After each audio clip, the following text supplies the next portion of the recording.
கர்த்தர் நல்லவர். ஆமென். இரண்டாவது நாள் உபவாச ஜெபத்துக்கு தாகத்தோடும் வாஞ்சையோடும் நீங்கள் வந்திருக்கிறீர்கள். கர்த்தர் உங்களை ஆசீர்வதிப்பார். தாவீது சொல்றார், நான் வந்ததற்கு ஒரு முகாந்தரம் இல்லையா? 1 சாமுவேல் 17ஆம் அதிகாரம் 28வது வசனத்துல தாவீதுடைய மூத்த சகோதரன் எலியாப் தாவீதின் மீது கோபம் கொண்டு, நீங்க வந்தது என்ன? வனாந்தரத்தில் உள்ள அந்த கொஞ்ச ஆடுகளை நீ யார் வசத்தில் விட்டாய்? யுத்தத்தை பார்க்க அல்லவா வந்தாய்? உன் துணிகரத்தையும் உன் இருதயத்தின் அகங்காரத்தையும் நான் அறிவேன் என்றான். அதற்கு தாவீது, நான் இப்பொழுது செய்தது என்ன? நான் வந்ததற்கு முகாந்திரமில்லையா என்று சொல்லி கோலியாத்தை அவன் முறியடித்தான். அல்லேலூயா. நாம வந்ததற்கு ஒரு முகாந்திரம் இருக்கிறது. சொல்லுங்க, பக்கத்துல கைய முடிச்சு, நீங்க வந்ததுக்கு ஒரு காரணம் இருக்குது. இந்த பூமியில நீங்க வந்ததுக்கு ஒரு முகாந்திரம் இருக்கிறது. இல்லையா? இந்த அழைப்பு எப்படிப்பட்டது அப்படின்னா, தேவனை போன்றது. அழைப்பையும் தேவனையும் பிரிக்கவே முடியாது. அழைப்பு எப்படிப்பட்டது? அது தேவனை போன்றது. 2 பேதுரு 1ஆம் அதிகாரம் 3வது வசனத்துல பேதுரு சொல்றார், தம்முடைய மகிமையினால் காருண்யத்தினால் நம்மை அழைத்தவரை அறிகிற அறிவு. உங்களை அழைத்த தேவன் எப்படிப்பட்டவர் அப்படின்னு தெரிஞ்சாதான் உங்களுடைய அழைப்பு எப்படிப்பட்டதுன்னு உங்களுக்கு தெரியும். உங்களை அழைத்த தேவன் எப்படிப்பட்டவரா? ஏசாயா தீர்க்கதரிசன புஸ்தகம் 40ஆம் அதிகாரம் 11, 12, 13 வசனங்களை நீங்கள் வாசித்தால், நம்முடைய தேவன் எப்படிப்பட்டவர்? நம்முடைய தேவன் எப்படிப்பட்டவர்? வானங்களை சாணளவாய் பிரமாணிக்கிறவர், பூமியின் மண்ணை மரக்காலில் அடக்கி வைக்கிறவர், தண்ணீரை தன் கைப்பிடியால் வைத்திருக்கிறவர், மலைகளை தராசாலும் பர்வதங்களை துடாக்கோடாலும் அளக்கிற சர்வ வல்லமையுள்ள தேவன். ஏசாயா தீர்க்கதரிசி 66ஆம் அதிகாரத்துல சொல்றாரு, வானம் எனக்கு சிங்காசனம், பூமி எனக்கு பாதப்படி. எவ்வளவு பெரிய தேவன்!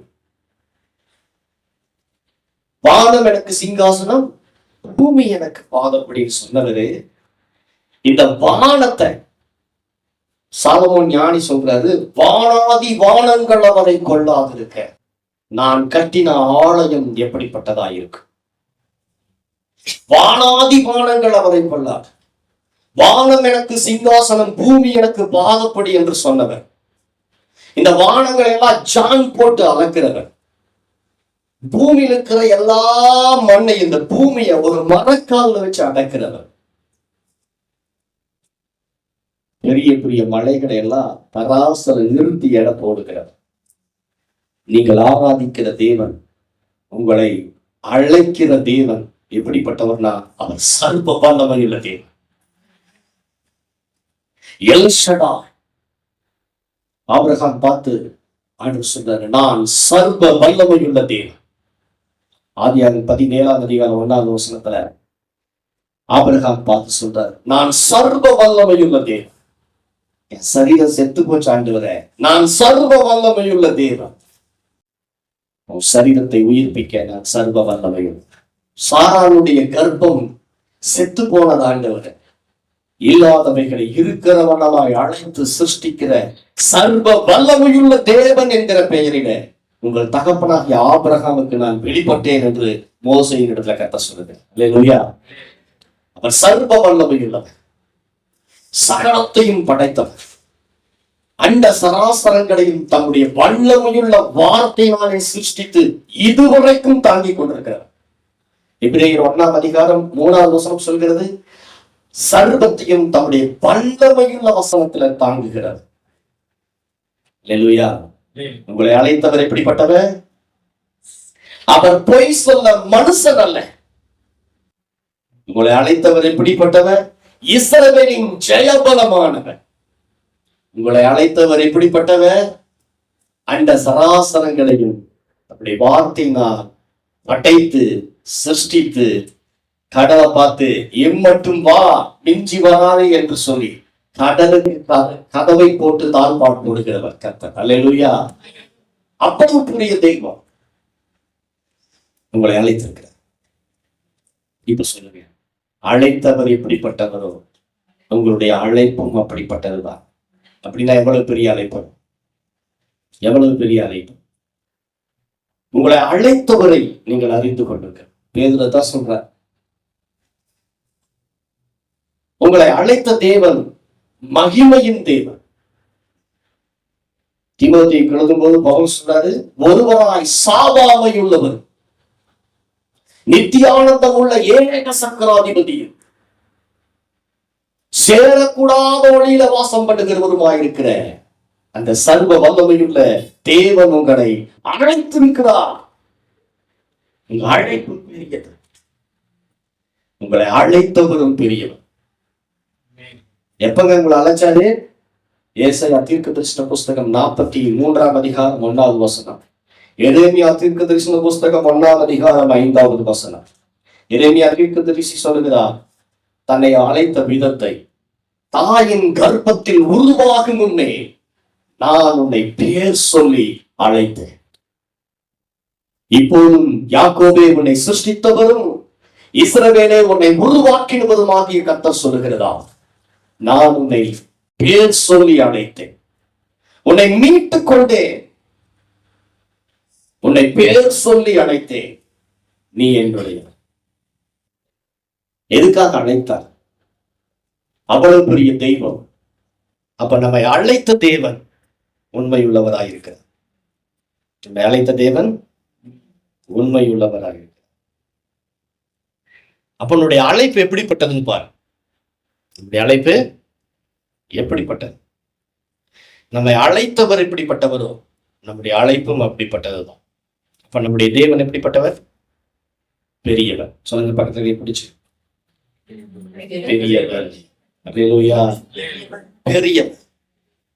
அந்த பெரிய தெய்வம் தான் உங்களை அழைத்திருக்கிறார். எதுக்காக அழைச்சிருக்கிறாரா? 1 கொரிந்தியர் 1ஆம் அதிகாரம் 9வது வசனம் சொல்கிறது. 1 கொரிந்தியர் 1ஆம் அதிகாரம் 9வது வசனம் சொல்கிறது, தம்முடைய குமாரனும் நம்முடைய கர்த்தருமாயிருக்கிற இயேசு கிறிஸ்துவோடு கூட ஐக்கியமாயிருப்பதற்கு நம்மை அழைத்த தேவன் உண்மையுள்ளவராயிருக்கிறார். சொல்லுங்க பக்கத்துல கையை பிடிச்சு, நம்மை அழைத்த தேவன் பெரியவர் சொன்னேன், இப்ப உண்மையுள்ளவர் சொல்றார். இல்லையா? பெரியவர் மாத்திரமல்ல, அவர் உண்மையுள்ளவர். அவர் உண்மையுள்ளவர். தம்முடைய உண்மையில அவர் பிசகாதவர். பீலையாம் தீர்க்கதரிசி சொல்லுகிறான் பாரு, பொய் சொல்ல தேவன் மனிதன் அல்ல, மனமார் அவர் மனுபுத்திரனும் அவர் அல்ல. அவர் சொல்லியும் செய்யாதிருப்பாரா? அவர் வசனித்தும் நிறைவேற்றாதிருப்பார். அப்போ அவர் உண்மையுள்ளவராய் இருக்கிறார். சங்கீதம் 89 அவர் சொல்றாரு, அவர் தாம் விளம்பினதை மாற்ற மாட்டார், உடன்படிக்கைய மீற மாட்டார்.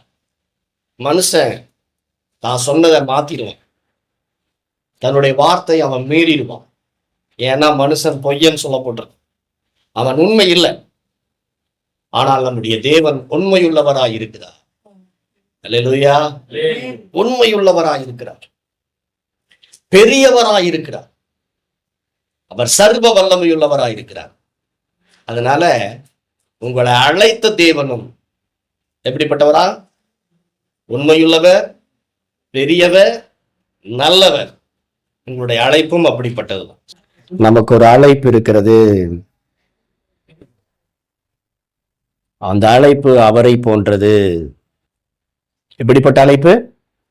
பெரிய அழைப்பு. மத்தேயு 23ஆம் அதிகாரம். ஒரு பெரிய மனுஷன் சொல்லுங்க, ஒரு பெரிய மனுஷன் ஒரு பெரிய விருந்து பண்ணாரு. அந்த பெரிய மனுஷனுடைய அழைப்பு எப்படிப்பட்ட அழைப்பு? பெரிய அழைப்பு. அப்ப அழைப்பு பெரியதா இருக்கிறது. எதுக்காக கர்த்தர் அழைச்சார் அப்படிங்கிறது தான் 1 கொரிந்தியர் 1ஆம் அதிகாரம் 9வது வசனம் சொல்லு. 1 கொரிந்தியர் 1ஆம் அதிகாரம் 26வது வசனத்தை நீங்க வாசிச்சீங்கன்னா பவுல் சொல்றாரு கொரிந்து சபைக்கு, சகோதரரே, நீங்கள் அழைக்கப்பட்ட அழைப்பை பாருங்கள். நீங்கள் அழைக்கப்பட்ட அழைப்பை பாருங்கள். ஆங்கில வேதாந்தத்தில் என்ன சொல்லப்பட்டிருக்குன்னா, கன்சிடர் ஆஃப் யுவர் காலிங். உன்னுடைய அழைப்பை எண்ணிப்பார். பக்கத்துல கைப்பிடி சொல்லுங்க. எதை எண்ணி பார்க்கணுமா? அழைப்பை எண்ணி பார்க்கணும். உங்க அழைப்பை நினைத்து பாருங்கள், சிந்தித்து பாருங்கள். கொலைசேயர் 4ஆம் அதிகாரம் 17வது வசனத்துல பவுல் சொல்றாரு, அர்க்கிப்பை பார்த்து அவனுக்கு ஒண்ணு சொல்லு. என்னங்க பவுல் சொல்றது? உன்னுடைய அழைப்புல நீ கவனமா இருந்து அதை நிறைவேற்று. அப்போ கர்த்தர் உங்களை அழைத்திருக்கிறார், அதை நீங்க நினைச்சு பார்க்கணும். ரோமர் 11ஆம் அதிகாரம் 29, 30 ஆகிய வசனங்களை வாசிச்சீங்கன்னா, அழைத்த அழைப்பும் கிருபை வரங்களும் மாறாதவைகளா இருக்கிறது. உங்க அழைப்பு என்னைக்குமே மாறாது. உங்களுக்கு கொடுக்கப்பட்ட அந்த கிருபை வரங்கள் என்றைக்கும் மாறவே மாறாது. அப்ப அந்த அழைப்புல கவனமா இருக்கணும். அந்த அழைப்பை சிந்திச்சு பார்த்துட்டே இருக்கணும்.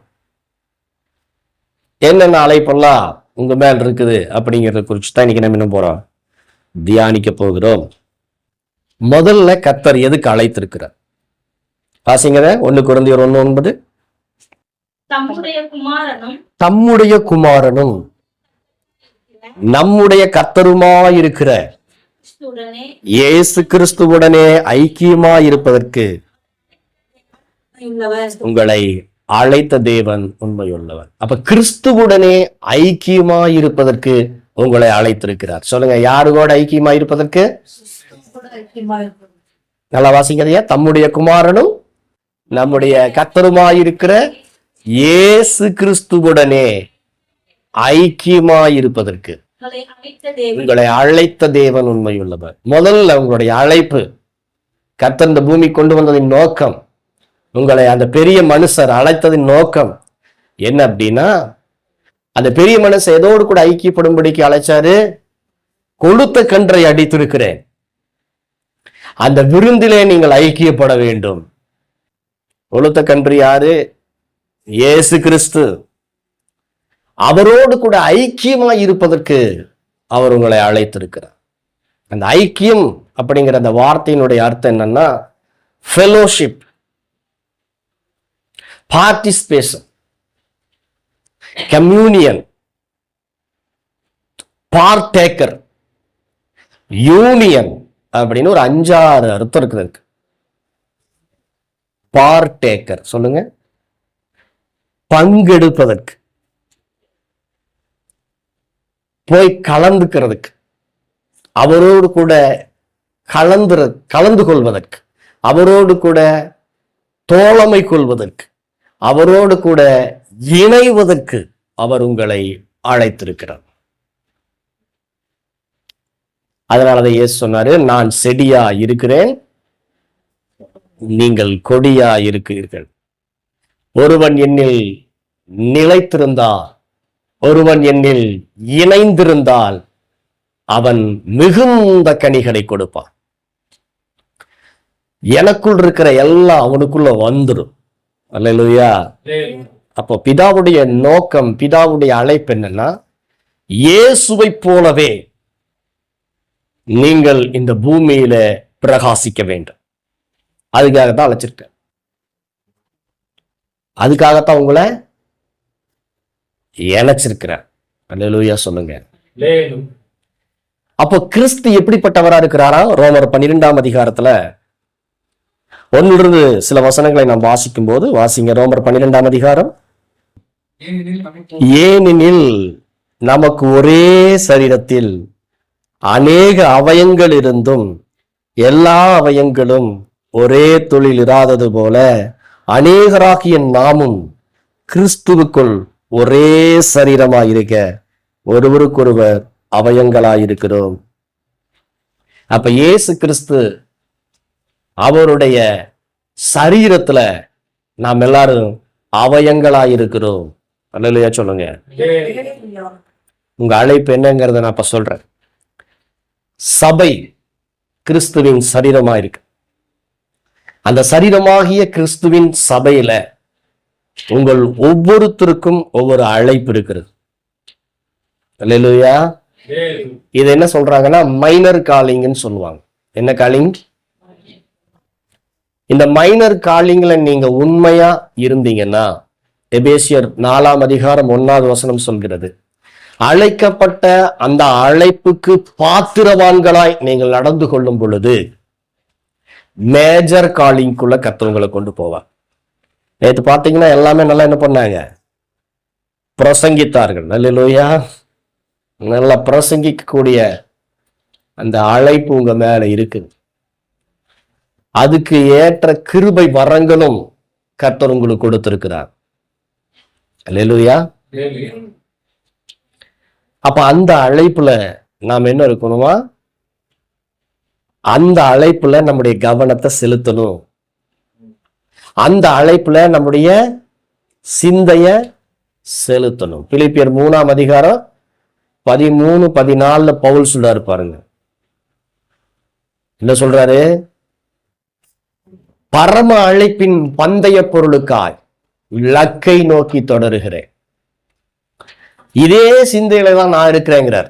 அந்த அழைப்புக்குரிய சிந்தையில நான் அதை நிறைவேற்றுவதற்கு கண்ணும் கருத்துமா இருக்கிறேன். அதையவே நைட்டும் பகலும் நான் சிந்திக்கிறேன்.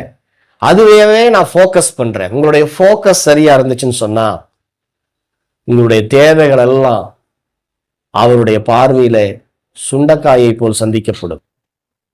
அல்லேலூயா. உங்க அழைப்புல மட்டும் சரியான கவனத்தை நீங்க செலுத்திட்டீங்கன்னா, உங்க அழைத்தவரை நீங்க சரியா புரிஞ்சுட்டீங்கன்னா, ஜீவனத்துக்கும் தேவ பக்திக்கும் வேண்டிய எல்லாவற்றையும் அந்த அழைப்பே சந்திக்கும். அல்லேலூயா. இந்த உலகத்துக்குரிய ஆசீர்வாதமா இருந்தாலும் சரி, உன்னதத்துக்குரிய ஆசீர்வாதங்களா இருந்தாலும் சரி, நம்முடைய தேவைகள் அத்தனையும் அந்த அழைப்பே சந்திக்குமா. அதனாலதான் அந்த அழைப்பு மேல அழைத்தவர் மேல உங்களுடைய கவனத்தை நீங்கள் வைக்க வேண்டும். எதுக்காக இந்த பூமிக்கு நான் வந்திருக்கிறேன்? எதுக்காக இந்த சபையில கர்த்தர் என்னை அங்கத்தினரா வச்சிருக்கிறாரு? கிறிஸ்துவின் சரீரமா நான் இருக்கிறேன். சரீரத்துல எந்த அவயமா நான் இருக்கிறேன் அதை நீங்க கண்டுபிடிக்கணும். அல்லேலூயா. எபேசியர் 4ஆம் அதிகாரம் 1வது வசனம் சொல்லுது. அந்த அழைப்புல நீங்க என்ன பண்ணணும்? கவனத்தை செலுத்துறது மாத்திரம் இல்ல, நீங்க கவனத்தை செலுத்தி அதைவே சிந்திச்சீங்கன்னா அந்த அழைப்புக்குள்ள உங்களை கர்த்தருடைய ஆவியானவர் எடுத்து நடத்தி கொண்டு போவார். எபேசியர் 4:1 படிங்க.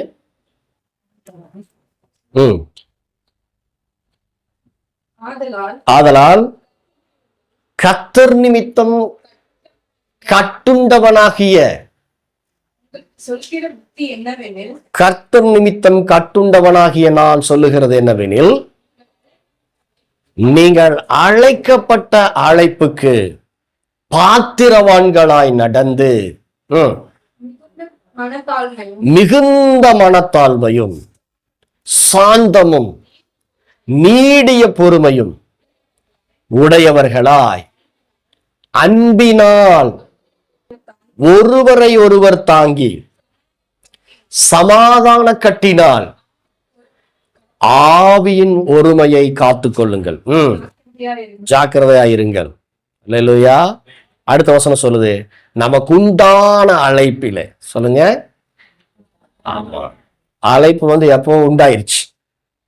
எரேமியா சொல்றாரு, தாயின் கர்ப்பத்துல உருவாகிறதுக்கு முன்னாடியே உண்டாயிருச்சு. குயவன் ஒரு பாத்திரத்தை எதுக்காக யூஸ் பண்ணணும்னு மனசுல திங்க் பண்ணதுக்கு அப்புறம் தான் அந்த பாத்திரத்தை பண்ணுவான், உருவாக்கும். ஒரு பாத்திரத்தை அவன் உருவாக்குறதுக்கு முன்னாடியே அவனுடைய நினைப்பெல்லாம் குக்கரா, கண்டிப்பா அதை சமைக்கிறதுக்கு. டம்ளரா, கண்டிப்பா அது தேநீர் அருந்துவதற்கு. ஃபேனா, கண்டிப்பா அது காத்த கொண்டு வர்றதுக்கு. இப்படி குயவன் தன்னுடைய சிந்தையில, தன்னுடைய நினைவுல வைத்து, அதுக்கப்புறம் தான் நினைவுல ஃபர்ஸ்ட் முதல்ல வரும். அதுக்கப்புறம் அதை சொல்லி, அதுக்கப்புறம் அவன் என்ன பண்ணுவான்னா உருவாக்குவான். நம்முடைய குயவனும் எரேமியா தீர்க்கதரிசி புத்தகம் 18ஆம் அதிகாரம் 1வது வசனம் சொல்லும்படி, தேவன் நம்முடைய குயவனா இருக்கிறார். கர்த்தர் சொல்றாரு, உங்களை கனத்துக்குரிய பாத்திரமாய் அவர் வணைந்திருக்கிறார். கனத்துக்குரிய பாத்திரமாய் கர்த்தர் உங்களை வணைந்திருக்கிறார். கனவீனத்துக்குரிய பாத்திரம் அல்ல, நீங்க எல்லாருமே கனத்துக்குரிய பாத்திரம். எப்படி சொல்ற? கிறிஸ்துவோடு கூட ஐக்கியமாய் இருப்பதற்கு உங்களை அழைத்திருக்கிறார். குமாரனுடைய சாயலாய் மாறுவதற்கு உங்களை அழைத்திருக்கிறார். கிறிஸ்துவை போலவே இந்த பூமியில பிரகாசிக்க வேண்டும் என்று அவர் உங்களை அழைத்திருக்கிறார். அதனால உங்களுடைய அழைப்பு பெரியது. அதுல உங்க மேல, அந்த அழைப்பு மேல உங்களுடைய கவனத்தை வைங்க. அழைத்தவரை குறித்து சிந்திங்க. அழைப்பு ஆட்டோமேட்டிக்கா பெருசா உங்களுக்கு தெரியும். அப்போ கிறிஸ்துவின் சரீரமா இருக்கிற சபையில நீங்கள் ஒவ்வொருவரும் அவயங்களா இருக்கிறீர்கள். இதுல நான் எந்த அவயம் அப்படிங்கிறத நீங்க இன்னைக்கு உபவாச ஜெபத்துல கண்டுபிடிச்சிடணும். அல்லேலூயா. இதுதான் மைனர் காலிங்னு சொல்லுவாங்க. இந்த மைனர் காலிங்ல நீங்க கவனத்தை வச்சு அதை சரியா நீங்க செஞ்சுட்டு வந்துட்டு இருந்தீங்கன்னா, அதுக்கப்புறம் வனாந்தரத்திலிருந்து யுத்த கடத்துல கொண்டு போய் நிறுத்துவார். தாவீது சொல்றாரு இல்லையா, நான் வந்ததற்கு ஒரு முகாந்திரம் இல்லையா அப்படின்னு சொல்றாரு இல்லையா 29ல. 1 சாமுவேல் 17:28 எலியாப் சொல்றாரு பாருங்க, என்ன சொல்றாரு? வனாந்தரத்துல அந்த கொஞ்ச ஆடுகளை யார் வசம் விட்டு வந்தார்? உன்னுடைய அழைப்பு என்ன தாவீது? உன்னுடைய அழைப்பு என்ன? தகப்பனுடைய ஆடுகளை மேய்ப்பது. அது கொஞ்ச ஆட்டுல அவன் கவனமா இருந்தான் பாருங்க. சிங்கம் வந்துச்சு, அவன் சொல்றான் மந்தையில் இருக்கிற ஒரு ஆட்டுக்குட்டியை பிடிச்சிருச்சு. தாவீது சொல்றாரு, நான் அதை தொடர்ந்து போய் சிங்கத்துக்கு பின்னாடியே துரத்துறான். சிங்கம் தான் மனுஷனை துரத்துது, ஆட்டை துரத்து பிடிக்கும். ஆனா இவனுடைய மந்தையில் இருக்கிற ஒரு ஆட்டுக்குட்டியை பிடிச்சு எடுத்துட்டு போன உடனே சிங்கத்தை தாவீது துரத்துறான். அல்லேலூயா. தான் உயிரை பணயம் வச்சு அந்த சிங்கத்தினுடைய வாயிலிருந்து அந்த ஆட்டுக்குட்டியை அவன் மீட்டு கொண்டான். கர்த்தர் இதை பார்த்தார். கர்த்தர் இதை என்ன பண்ணாரு? ஆமா, இவனுடைய அழைப்புல என்ன பண்றான்? எந்த அளவுக்கு உண்மையா இருக்கிறான்? உசுரே போனாலும் அந்த அழைப்புல அவன் உண்மையா இருக்கும்னு நினைச்சான் பாருங்க. அல்லேலூயா. உடனே கர்த்தர் என்ன பண்ணிட்டாரு? நீதான் இஸ்ரவேலுக்கு ராஜாவாக கூடிய 10% தகுதி உனக்கு இருக்கு. ஒரு ஆட்டுக்குட்டிக்காகவே அந்த அழைப்புல உண்மையா இருக்கணும், அந்த ஆட்டுக்குட்டியை எப்படியாவது காப்பாத்திரணுங்கிற அந்த அழைப்புல நீ உண்மையா இருந்த பாத்தியா, அது எனக்கு ரொம்ப பிடிச்சிருந்தது. அதனால வா, உன்னை இஸ்ரவேலை மேய்ப்பதற்கு ராஜாவாக அழைத்தார். அல்லேலூயா. அப்ப அந்த அழைப்புல அவன் கண்ணு கருத்துமா இருந்தான். கரடி வந்துச்சு, அதே மாதிரி மந்தையில் இருக்கிற ஒரு ஆட்டுக்குட்டியை பிடிச்சு. அப்ப ஜனங்களுக்காக, ஆட்டுக்குட்டிகளுக்காக அவன் என்ன பண்ணுவான்? பரிதபிப்பான். நேத்து பிரசங்கிச்சாங்க இல்லையா, ஏன் ஆட்டுக்கதையை சொன்னாரு நாத்தான்? தாவீதுக்கு, தாவீது ஒரு பெரிய ராஜா. தாவீதை பார்க்கணும்னா அப்பாயின்மெண்ட் வாங்கணும். அவளை சர்வ சாதாரணமா ராஜாவை சந்திச்சிட முடியாது. அப்படியே இவன் சந்திச்சாலும் என்ன சொல்றான்? டைரக்டா போயிட்டு நீ அடுத்தவருடைய மனைவி எடுத்துட்ட, கர்த்தர் உன்னை கண்டிக்கிறான்னு சொன்னா உடனே தாவீது கோபம் வந்திருக்கு. அதனாலதான் ஒரு கதை சொல்றாரு. என்ன கதை சொல்றாரு? ஆட்டு கதை சொல்றாரு. ஏன்னா இவன் யாரு? ஒரு ஆட்டுக்குட்டிக்காக சிங்கத்தோட சண்டை போட்டாளு, ஒரு ஆட்டுக்குட்டிக்காக கரடி இடத்துல சண்டை போட்டவன், உயிரையே பணையம் வச்சு ஆட்டுக்குட்டியை மீட்டெடுத்து வைந்தால். அதனால ஆட்டுக்கதை சொன்னாதான் இவருக்கு நல்லா. அப்போ நம்முடைய ஆண்டவர் நல்ல மேய்ப்பன். ஆடுகளுக்காக தாவீதை போல தன் ஜீவனையே பணையம் வைத்து நம்மை மீட்டெடுத்திருக்கிறார். ஆமென் சொல்லுவோம். எதுக்காக? அவரோடு கூட ஐக்கியப்படுவதற்கு ஒண்ணு. இரண்டாவது, அவருடைய ஊழியத்தை செய்வதற்கு. எங்க? சபையில. கர்த்தர் உங்களை ஆசீர்வதிப்பார்.